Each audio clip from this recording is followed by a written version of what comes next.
Sisters, brothers, siblings in the Episcopal Church in Northern Indiana, grace and peace be with you in Jesus, the risen Christ. Greetings, my friends.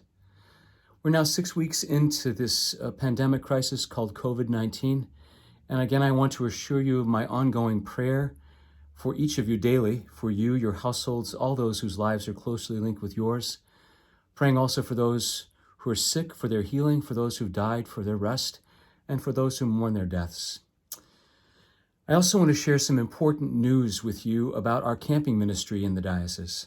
Earlier in the week, we received a communication from the executive director at Camp Mac, Jean Hollenberg, informing us of their difficult decision to have to not be able to provide a regular summer season of camp this year, which is extremely disappointing, a disappointment for many, many of us in the diocese, and especially so because this was the summer that Kim and Tim Gray and Tamison Grants were going to be our directors for the last time.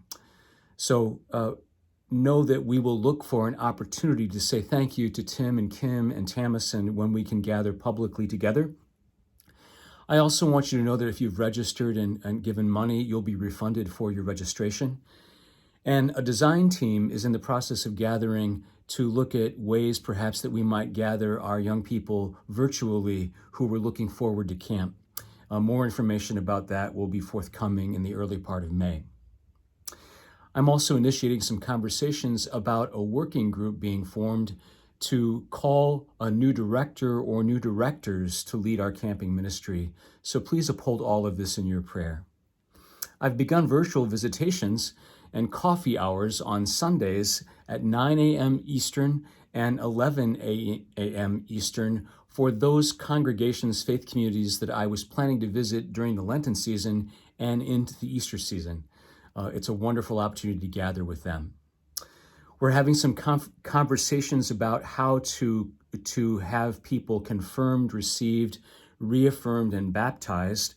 I'm seeking counsel from my bishop, priest, and clergy colleagues, and we'll be coming to some decisions about how best to do that.